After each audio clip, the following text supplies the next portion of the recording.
Je me suis vu en train de courir sur l'écran de ma télé avec un enfant dans les bras. J'ai tout de suite reconnu la scène et j'ai pris une énorme claque. J'avais passé tellement de temps à essayer d'oublier cet événement et voilà qu'on me le renvoyait en pleine figure. Aujourd'hui, Ethan McCord milite contre la guerre. Je n'avais pas compris à quel point la vidéo allait affecter les soldats qui étaient au sol quand ils se sont vus. 4 des soldats de cette unité sont devenus des objecteurs de conscience. 4 sur environ 22.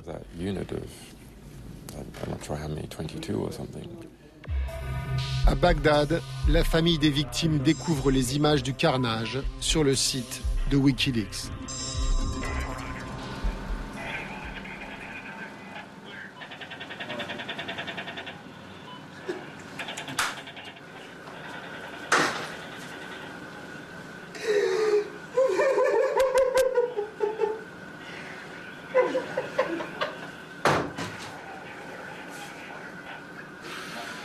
C'est une équipe de Wikileaks qui filme ces images.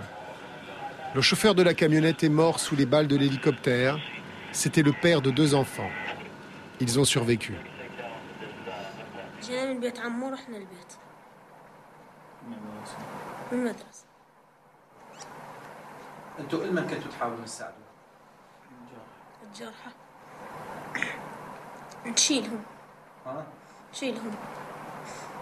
يعني انتوا ليش رحتوا بذاك الموقع؟ احكي لنا شويه طول لي بالكلام حبيبي.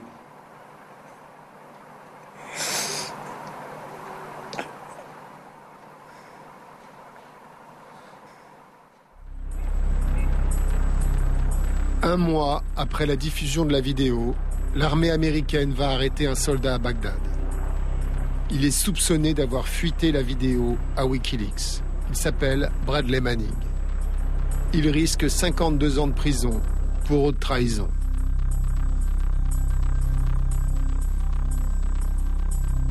Avant la publication de la vidéo de la bavure à Bagdad, Wikileaks n'était qu'un site de hackers réfugiés en Europe du Nord. Après cette vidéo, ils vont jouer dans la cour des grands. En juillet 2010, Wikileaks va frapper encore plus fort. Cette fois, le monde entier a les yeux braqués sur eux. C'est une nouvelle bombe médiatique. Le site de révélation Wikileaks est de retour. La dernière fois, c'était l'Irak. Maintenant, c'est l'Afghanistan. À la une ce matin, la Maison-Blanche dénonce la publication de 90 000 documents militaires sur la guerre en Afghanistan.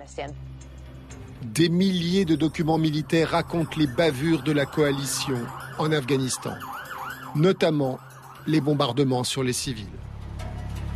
Élément nouveau et inattendu, Wikileaks n'est plus seul. Désormais, ils sont associés à 3 titres de presse majeurs, le New York Times, le Spiegel et le Guardian, à Londres. Voici le Guardian de ce matin. Il y a un dossier de 14 pages. Également dans Der Spiegel, 17 pages. La vraie histoire derrière ces documents, c'est la guerre, avec sa succession d'événements dramatiques. Entre les rebelles de l'Internet et les journalistes de la presse de référence, le mariage n'a pas été facile. C'est le Guardian qui a mené les premiers contacts. Un de mes collègues est allé à Bruxelles pour traquer Julian Assange. Assange lui a confié que Wikileaks s'apprêtait à publier une énorme quantité de documents sur l'Afghanistan. Wikileaks voulait les balancer d'un seul coup sur Internet.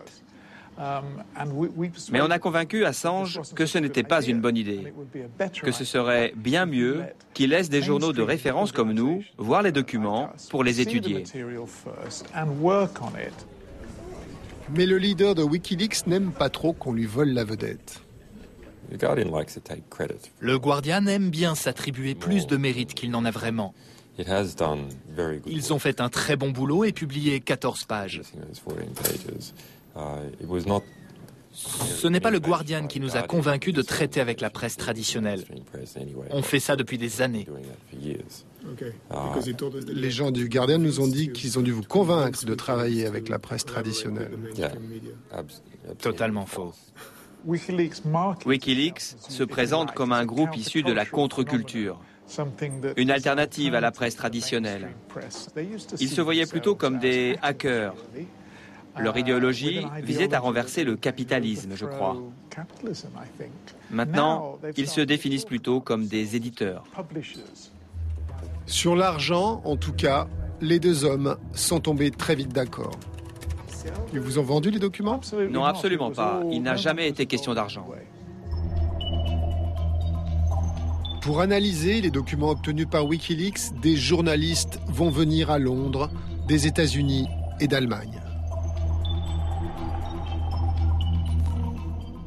Au 4e étage, on a installé un bureau secret.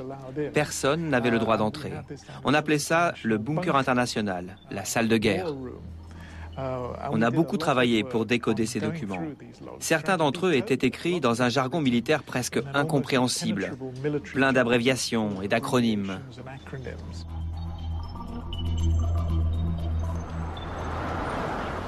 Les journalistes américains du New York Times tombent sur des rapports des services secrets américains.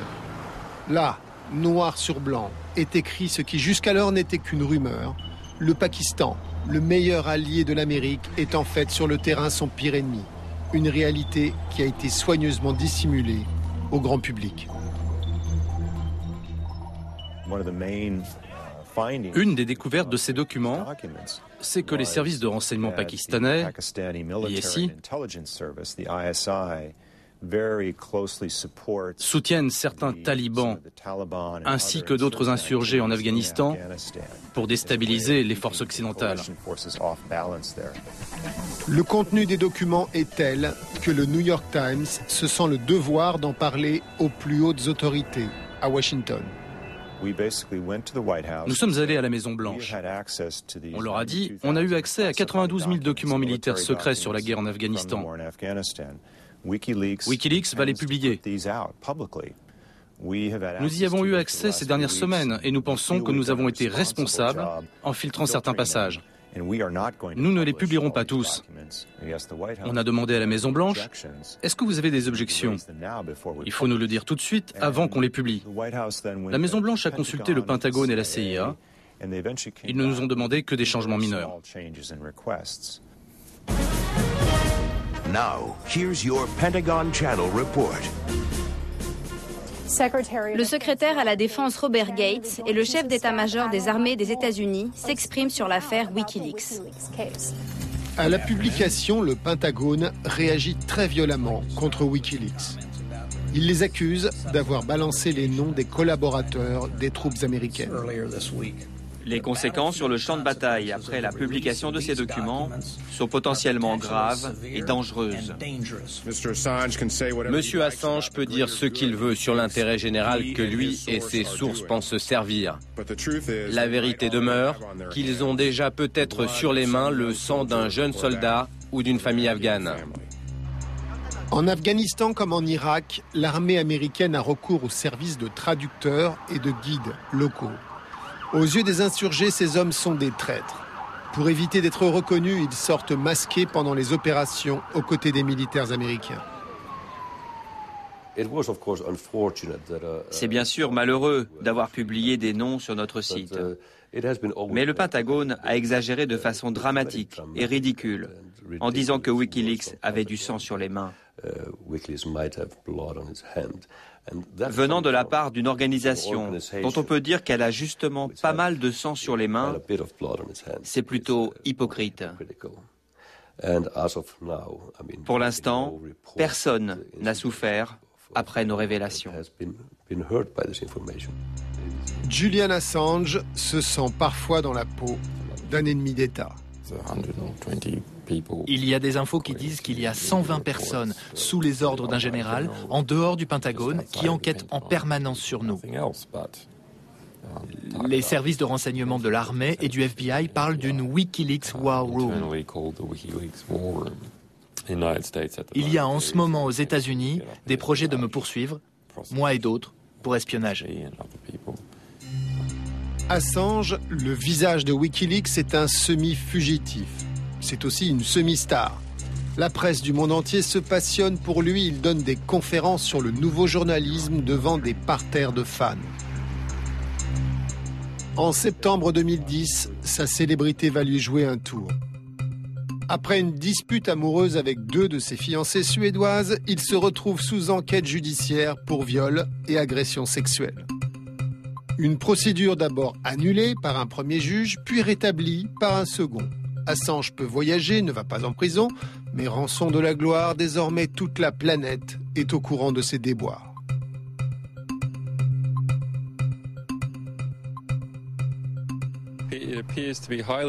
Tout cela est très bizarre. C'est une sorte de cirque médiatique. C'est clairement une campagne de diffamation. Qui est derrière? On ne sait pas. Des dissensions apparaissent alors au sein de Wikileaks. Le numéro 2, l'Allemand Daniel Domscheit-Berg, claque la porte. Il reproche à Assange son autoritarisme. Il lui reproche aussi d'avoir passé des accords avec les grands médias sans avoir consulté les troupes. Malgré les pressions et les menaces, et peut-être les manipulations, la conquête du monde par les hackers de Wikileaks ne cesse pas. En octobre 2010, lors des nouvelles révélations sur l'Irak, on leur découvre un partenaire supplémentaire, le journal Le Monde. Après l'Allemagne et les anglo-saxons, les francophones obtiennent les documents. Dans le plus grand secret, une petite cellule d'enquêteurs est mise en place pour collaborer avec Wikileaks. Ce ne sont pas des journalistes classiques, puisqu'ils ont besoin de nous. Ce sont des intermédiaires, si vous voulez, plus que des médiateurs, des intermédiaires, mais qui ont un rôle crucial. Après, nous, notre rôle, c'est d'expertiser tout ça, de l'analyser, de le décortiquer, de le déchiffrer, de le décrypter, et c'est ce qu'a fait notre petite équipe.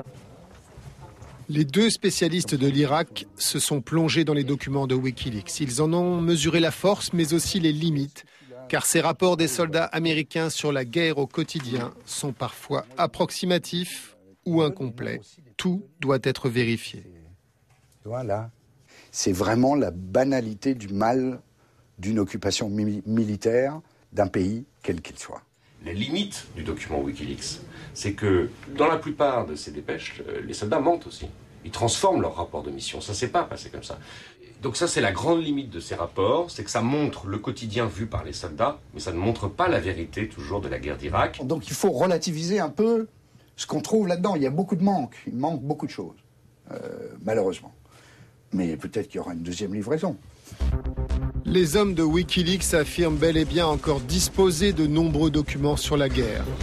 Leur nouvelle forme de contre-pouvoir va continuer de secouer le secret défense, à condition que le Pentagone les laisse faire.